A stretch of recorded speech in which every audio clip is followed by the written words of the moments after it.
तो friends, a very warm and very lovely good morning to all of you friends. वो moment आखिर आ ही गया जिसका हमें इंतजार था। आइए फ्रेंड्स, इस सेशन में हम डिस्कस करने वाले हैं क्यूइंग थ्योरी के मॉडल्स को। ठीक है, तो बेसिकली मैंने आपको पिछले सेशन में मैंने आपको बताया था कि there are nearly 10 to 12 models जो आपकी बुक में गिवन है, ठीक है। एंड ऑफ कोर्स जो मार्केट में जो मॉडल्स हैं वो उससे बहुत ज़्यादा होंगे। ठीक है, तो मतलब मैंने ये चीज़ जनरली ऑब्जर्व की है क्या कि जब भी कोई स्टूडेंट मतलब खोल के देखता है क्यूइंग थ्योरी के चैप्टर को, ठीक है, तो इतनी ज़्यादा मैथमेटिकल कैलकुलेशन उसके अंदर गिवन है, आपकी बुक की बात कर रहा हूँ, कि मतलब वो देख के आदमी सोचता है कि यार ये तो हो नहीं पाएगा भाई। ठीक है, और पहले से ही माइंड में परसेप्शन बैठ जाता है कि क्यूइंग थ्योरी बहुत ज़्यादा मुश्किल है। ठीक है, बट द ट्रूथ इज कि फ्रेंड्स, क्यूइंग थ्योरी बहुत ज़्यादा आसान है। जो आपको एक तो सबसे पहली चीज़ तो मेजॉरिटी एग्जाम्स के अंदर, और इवन मे भी शायद आपके यूनिवर्सिटी एग्जाम के अंदर भी, मे बी शायद, I don't know, I am not confirm, but may be शायद आपके यूनिवर्सिटी एग्जाम के अंदर भी आपको सिर्फ एक ही मॉडल चाहिए, मॉडल 1। ठीक है, बाकी तो चीज़ें प्लेस टू प्लेस वेरी करती है, बट जनरली जो एग्जाम के लिए चाहिए आपको जो मॉडल 1 जो बेसिक मॉडल है, बस आपको उसी की रिक्वायरमेंट रहती है, और हम वही डिस्कस करने वाले हैं। और अगर आप उसमें देखोगे, ठीक है, तो एक बड़ी अजीब चीज जो एक टीचर देख सकता है, ऑफ कोर्स स्टूडेंट नहीं देख पाएगा, वो ये कि जिन फॉर्मूलों की डेरिवेशन की रिक्वायरमेंट नहीं है वो फॉर्मूलों की डेरिवेशन बुक में दे रखी है। ठीक है, और जिन फॉर्मूलों की डेरिवेशन रिक्वायर्ड है वो फॉर्मूले बुक में याद करने के लिए दे दिए गए। ठीक है, तो एक बड़ी अजीब चीज मैंने नोटिस करी, शायद आपकी बुक में भी ऐसा ही होगा, कि जो उनसे फॉर्मूलों की डेरिवेशन आपको रिक्वायर्ड नहीं है वो तो बुक में दे रखी है, और वो इतनी लंबी लंबी डेरिवेशन है कि आप देख के उन्हें डर जाते हो। ठीक है, और जिन चीज़ों को आपको डिराइव कराना चाहिए था, मतलब वो चीज़ें उन्हें डायरेक्टली दे रखी है जो समझ सकते थे हम। ठीक है, तो खैर मतलब you just don't need to worry. अब आपको क्यूइंग थ्योरी मैं पढ़ा रहा हूँ, ठीक है, एंड आई प्रॉमिस यू कि एग्जाम के अंदर आपको क्यूइंग थ्योरी में कभी भी किसी भी तरह की कोई भी दिक्कत नहीं आएगी। ठीक है, बहुत सिंपल है, जो फॉर्मूले लिखवाने वाले होंगे मैं वो लिखवा दूंगा, और जो से डिराइव करवाने वाले होंगे वो मैं डिराइव करा दूंगा। ठीक है ना, तो आइए अब हम फ्रेंड्स शुरू करने वाले हैं जो हमारा सबसे बेसिक मॉडल है, मॉडल 1 एर्लांग मॉडल। ठीक है, तो बेसिकली इसमें मतलब इसके पैरामीटर्स क्या क्या हैं, यहाँ पर मैंने पूरा ये लिखा हुआ है। ठीक है, ये इसकी एक तरह से कैंडाल रिप्रेजेंटेशन है इसकी, MM1 first come first serve, infinity. तो जैसे कि मैंने आपको बताया था कि जब अराइवल के अंदर m लिखा हुआ है, मार्कोवियन की हम बात कर रहे हैं, इसका मतलब कि जो अराइवल है दैट इज पॉइजन्स डिस्ट्रीब्यूशन। ठीक है, डिपार्चर में m लिखा हुआ है, यानी कि जो डिपार्चर है it is exponential distribution. Number of channels कितने हैं, 1। सर्विस डिस्ट्रीब्यूशन क्या है, first come first serve. System के अंदर कितने लोग खड़े हो सकते हैं, इनफाइनाइट। और पॉपुलेशन क्या है जहां से कस्टमर आ रहे हैं, दैट्स ऑल्सो इनफाइनाइट। ठीक है, तो बेसिकली ये एक सिंगल सर्वर क्यूइंग मॉडल है। ठीक है, यहाँ पर नंबर ऑफ चैनल्स कितने हैं, 1। ये चीज आपको समझ आ रही। ठीक है, तो आइए सबसे पहले हम थोड़ा अराइवल के बारे में हम बात करते हैं। अराइवल की जो अराइवल रेट है, पहली बात अराइवल डिस्ट्रीब्यूशन इस मॉडल के अंदर पॉइजन्स है, पॉइजन अराइवल डिस्ट्रीब्यूशन का हमने प्रयोग किया है। और जो mean arrival rate that is represented by lambda. ठीक है राजी, ये वाला लेक्चर जो है ये एक लेक्चर पूरा देख लो, और इससे जो अगला लेक्चर है वो पूरा देख लो। आई प्रॉमिस यू, मेरा तुमसे वादा है कि मतलब जो क्यूइंग का क्वेश्चन आएगा कॉम्पिटिटिव एग्जाम में, यूनिवर्सिटी एग्जाम में, वो बड़े आराम से सॉल्व हो जाएगा, बहुत आराम से, और तुम्हें क्यूइंग थ्योरी पूरी लाइफ याद रहेगी, ये मेरा तुमसे वादा है। ऑफ कोर्स बीच बीच में रिवाइज करते रहना। ठीक है, तो अराइवल की हम बात कर रहे हैं, अराइवल से डिस्कशन शुरू कर रहे हैं। अराइवल रेट किस तरह से रिप्रेजेंट किया जाता है, it is represented by lambda. ठीक है, अब ये अराइवल रेट क्या चीज है, number of customers arriving per unit time. ठीक है, number of customers arriving per unit time. ठीक है, अब ये जो टाइम है it can be any unit, ये कुछ भी हो सकती है। It can be second, it can be minute, it can be hour, it can be day, week, month, year, it can be anything. But the thing is, आपको अगर answer सही निकालना है, आपको इस बात का ध्यान रखना है कि जो यूनिट, जो पूरा क्वेश्चन आप सॉल्व कर रहे हो वो कंसिस्टेंट यूनिट्स में होना चाहिए। अभी मैं क्वेश्चंस करवाऊंगा, जैसे उसमें अराइवल रेट दे रखा है पर और के हिसाब से, फॉर एग्जांपल 10 कस्टमर्स पर और।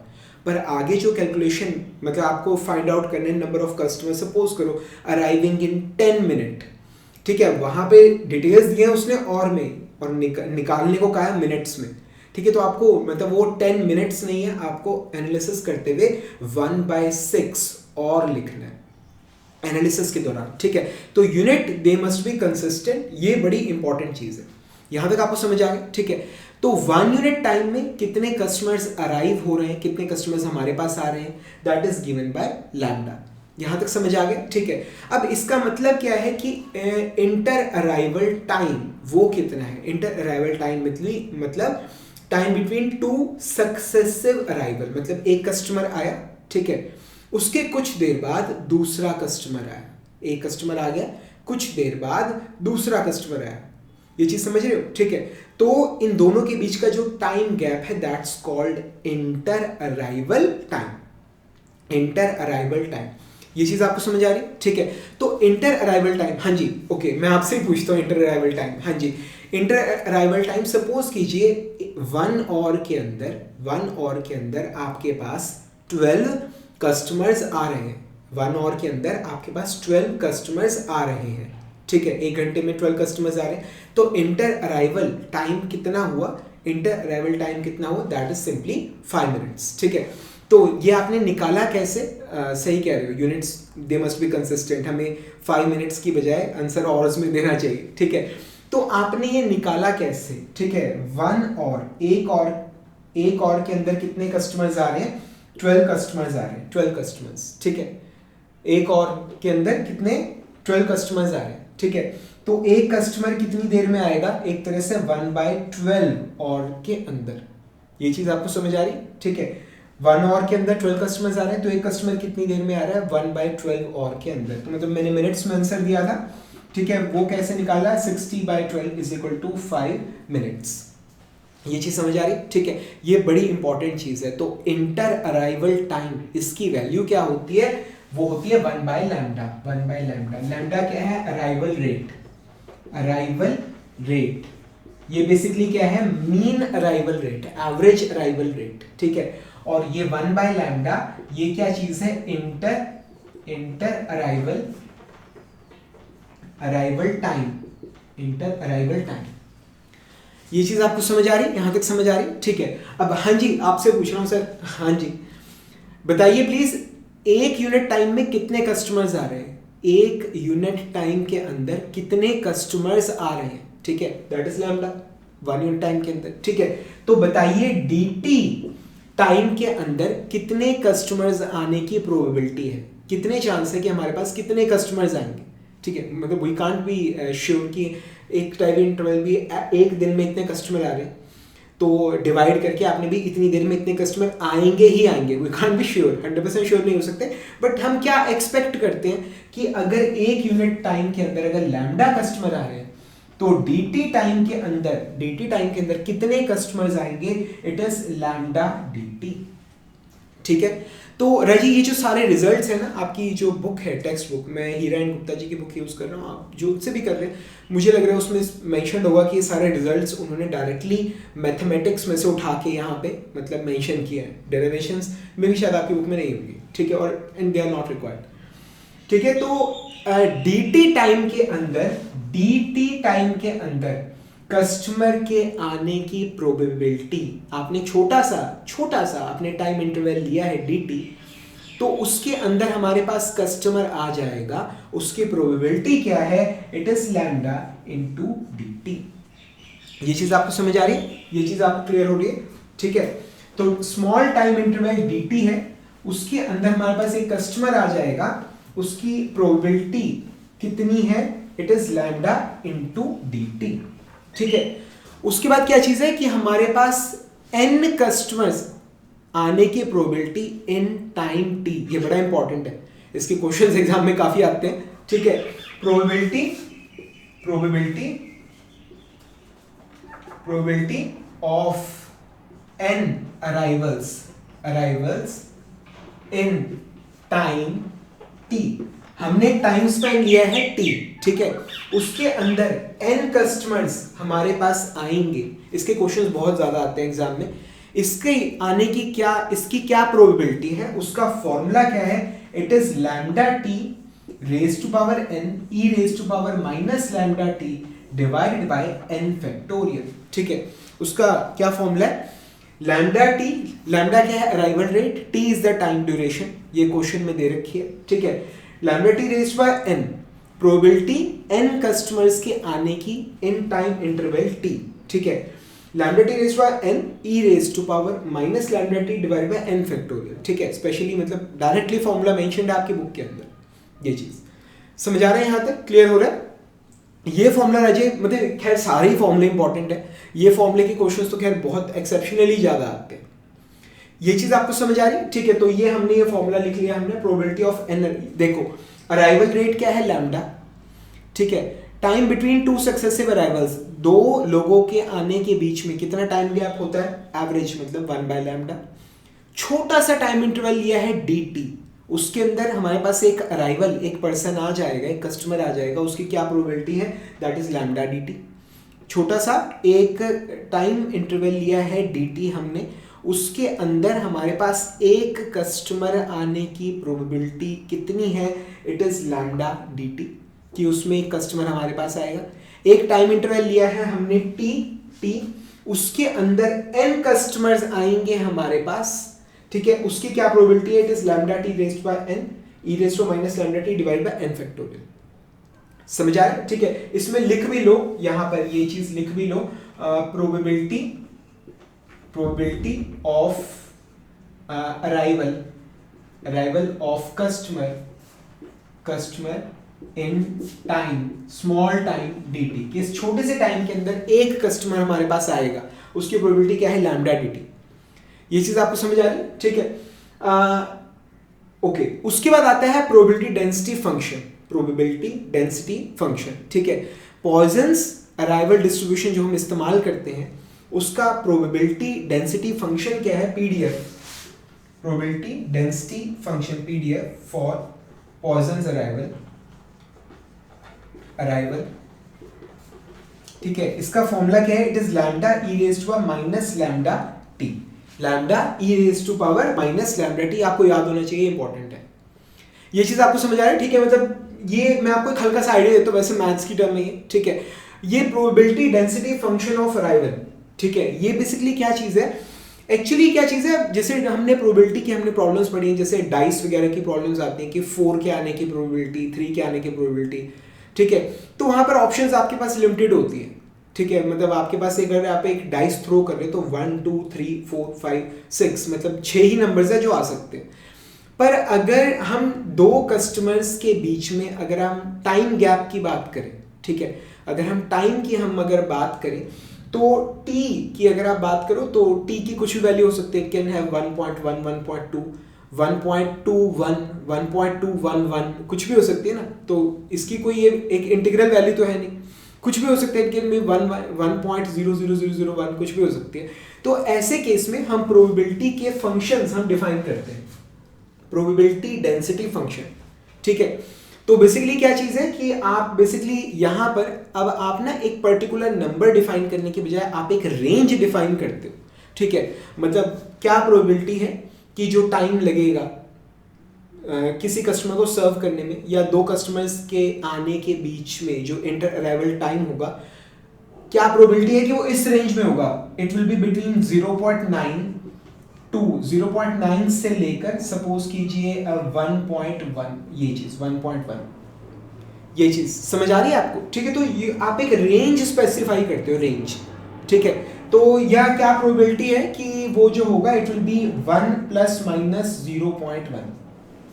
ठीक है, तो बेसिकली हम क्या करते हैं ऐसे में, जब आपको एक रेंज में प्रोबेबिलिटी निकालनी होती है तो आप क्या करते हो, ऐसे में प्रोबेबिलिटी निकालने का तरीका क्या है, आप इसे इंटीग्रेट करते हो, lambda e raise to minus lambda t dt।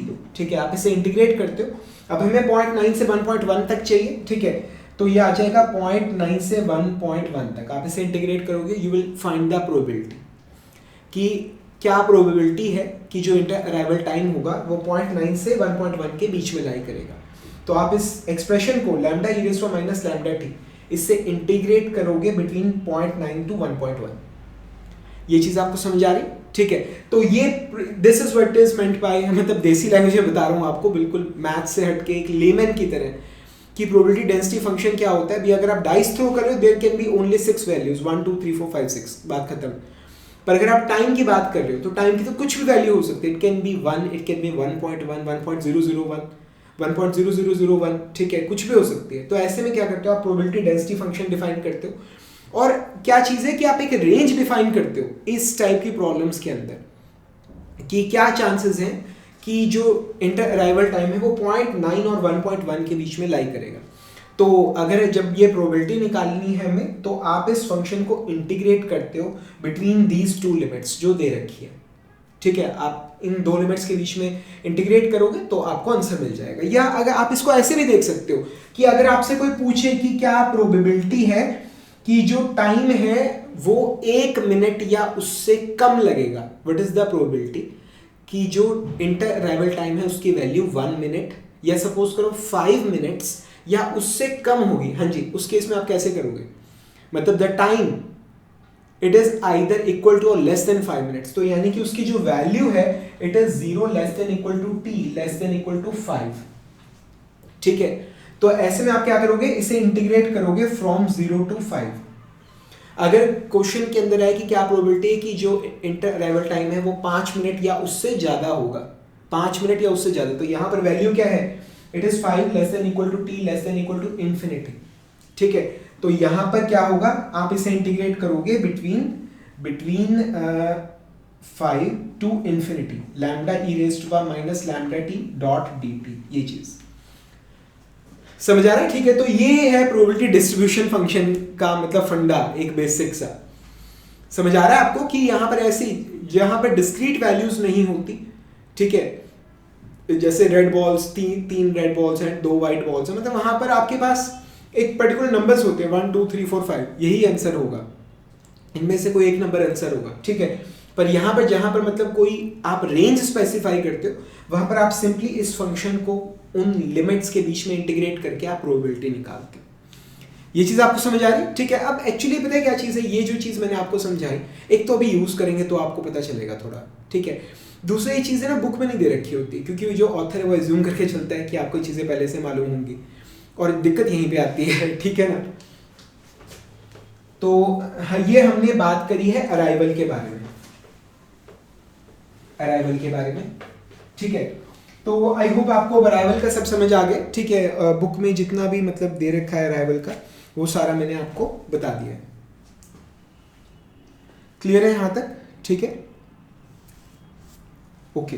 अब आइए हम बात करते हैं डिपार्चर डिस्ट्रीब्यूशन के बारे में, ठीक है, सर्विस डिस्ट्रीब्यूशन के बारे में, ठीक है। डिपार्चर डिस्ट्रीब्यूशन या सर्विस डिस्ट्रीब्यूशन, मतलब सेम यही वाले डिट्टो सेम यही फॉर्मूले लग रहे हैं। मुझे लग रहा है कि मुझे इस पूरे को मिटाना नहीं चाहिए, मैं लैम्डा की जगह म्यू लिख देता तो भी काम चल जाता, ठीक है। मैं लैम्डा की जगह अगर म्यू लिख देता तो भी काम चल जाता।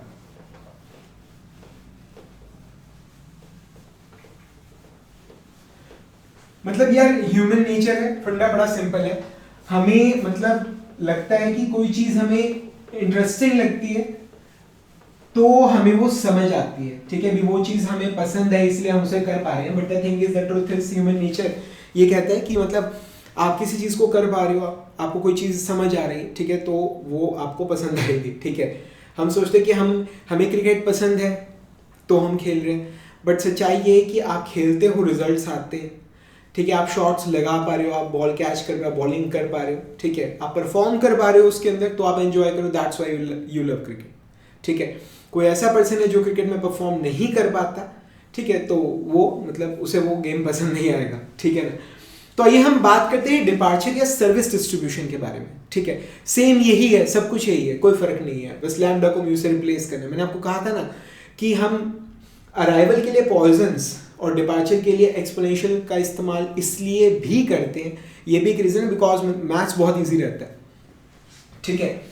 तो हम बात कर रहे हैं क्या, सर्विस रेट की, सर्विस रेट, इसे हम म्यू से डिनोट करते हैं, म्यू सर्विस रेट। ये क्या चीज है कि 1 यूनिट टाइम के अंदर आप कितने कस्टमर्स को सर्व कर पा रहे हो, ठीक है। अब बेसिकली ये क्या चीज है, इसका अराइवल से कोई लेना देना नहीं है, ठीक है। ये एक हाइपोथेटिकल सिचुएशन है कि आप 1 आवर के अंदर कितने हेयर कट्स आप कर सकते हो, ठीक है, कितने हेयर कट्स आप कर सकते हो। अब अगर 1 घंटे में अगर एक ही कस्टमर आएगा तो हेयर कट तो हम एक ही करेंगे, पर ये वो चीज़ नहीं है। ये क्या है कि अगर आप करने पे आओ तो आप कितने हेयर कट्स कर सकते हो, आप कितने कस्टमर्स को सर्व कर सकते हो जब आप कॉन्टिन्यूसली काम कर रहे हो बिना किसी ब्रेक के, ठीक है। तो अगर मतलब 10 मिनट लगते हैं अगर एक हेयर कट में, तो हम 6 कस्टमर्स को सर्व कर सकते हैं, तो हमारा सर्विस रेट क्या हो जाएगा, 6 हो जाएगा। ये चीज़ आपको समझ आ रही है, ठीक है। तो बेसिकली क्या है म्यू, ये क्या आ गया, ये आ गया हमारा डिपार्चर रेट या सर्विस रेट, ठीक है।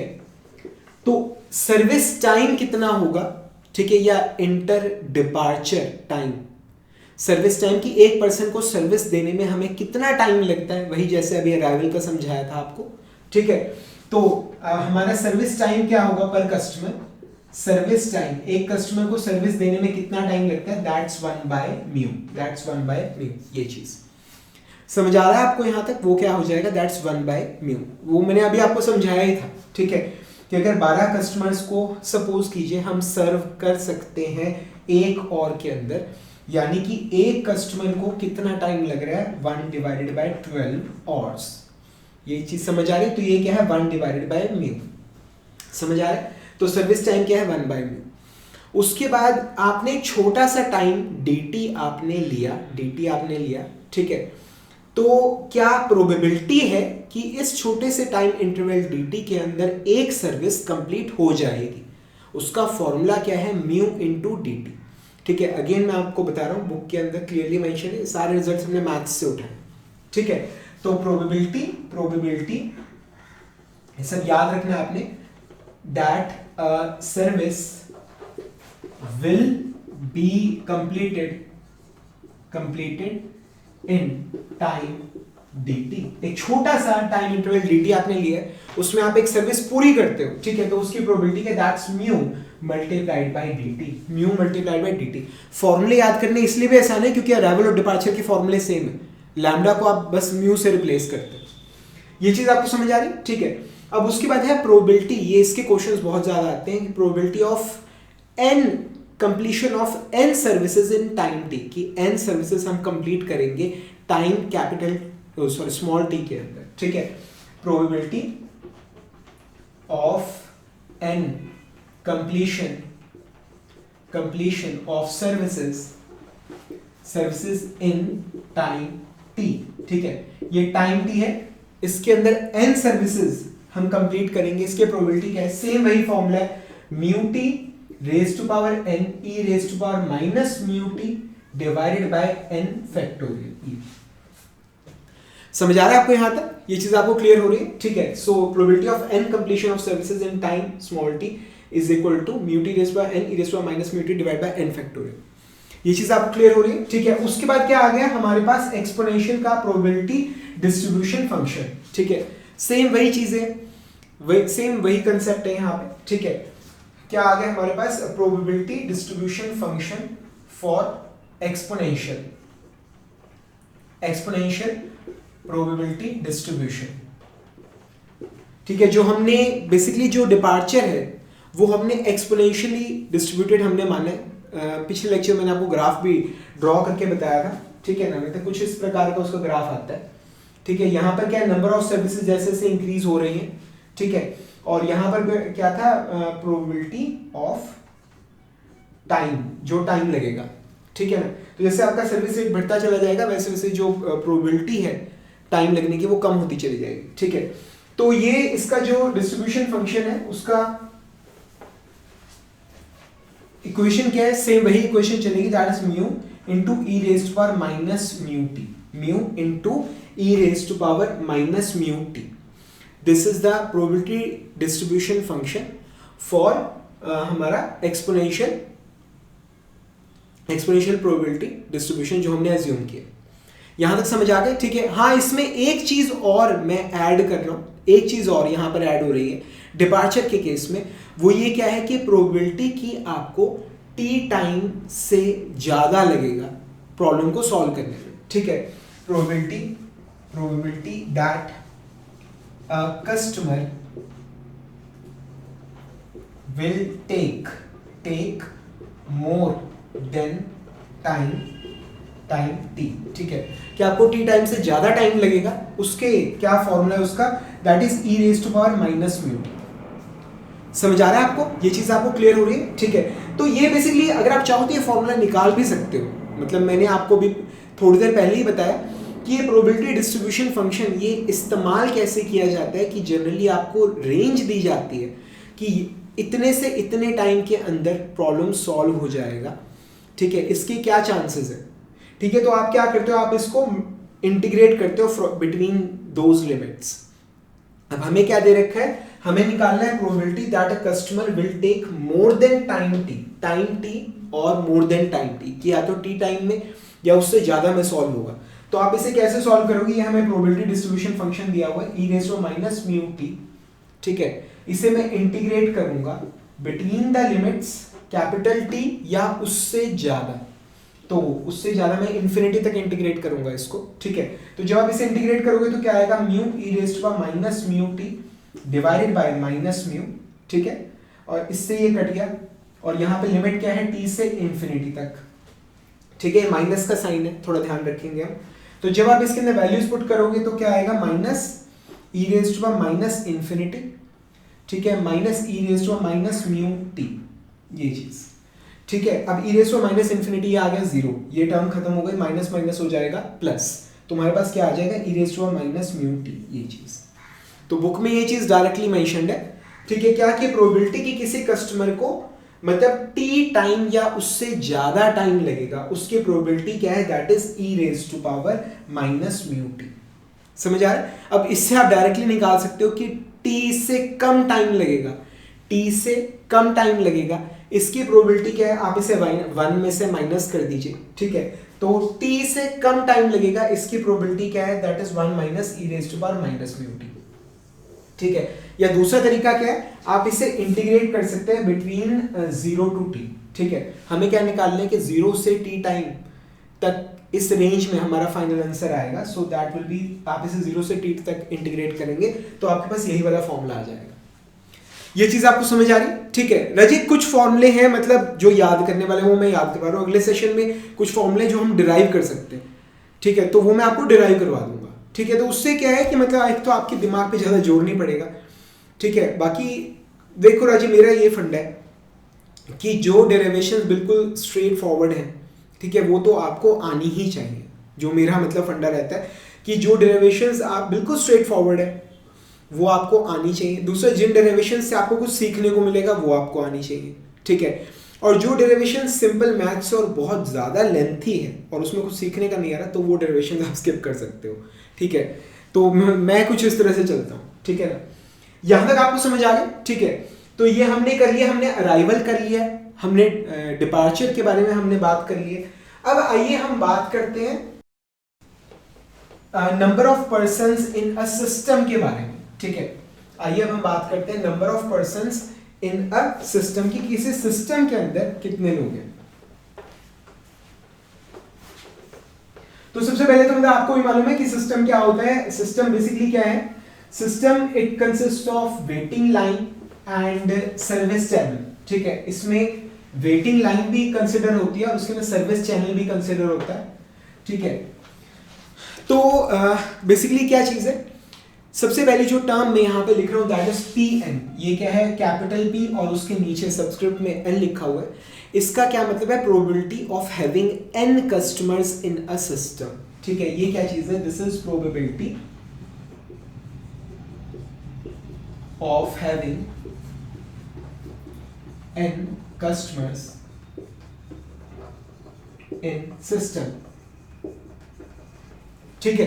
यहां तक समझ आ गया। मतलब P0 का क्या मतलब है, probability of having 0 customers in system, कि सिस्टम में कोई है ही नहीं। P1 का क्या मतलब है, probability of having 1 customer in system, ठीक है। ऐसे ही P सपोज करो 11 का क्या मतलब है, probability of having 11 customers in the system. समझ आ रहा है। सिस्टम के अंदर आपका वो लोग भी शामिल है जो वेट कर रहे हैं और वो लोग भी शामिल है जो सर्विस ले रहे हैं। यहां तक आपको समझ आ गया, ठीक है। अब जहां तक मैं रिकॉल कर पा रहा हूँ, probability of having 0 customers in system, ये मैंने आपको पहले करा दिया था। बेसिकली ये फॉर्मूला डेवलप कैसे होता है, अब probability of having 0 customer in the system मतलब सिस्टम के अंदर कोई भी नहीं है, कोई कस्टमर नहीं है, सिस्टम खाली पड़ा है, ठीक है। अब अगर सिस्टम खाली पड़ा है तो जो हमारा सर्विस चैनल है वो भी खाली पड़ा होगा, बैठा चाय पी रहा होगा, ठीक है। ही इज फ्री, वो कोई काम नहीं कर रहा। और आप जानते हो कि सर्विस चैनल के बिजी होने की प्रोबेबिलिटी क्या है? सर्विस चैनल के बिजी होने की प्रोबेबिलिटी है लैम्डा बाय म्यू, ठीक है। इसे ट्रैफिक इंटेंसिटी भी बोलते हैं, ठीक है। तो सर्विस चैनल बिजी होगा, इसकी प्रोबेबिलिटी क्या है? Lambda by mu. और सर्विस चैनल बिजी कब होगा? जब सिस्टम के अंदर कोई होगा, ठीक है।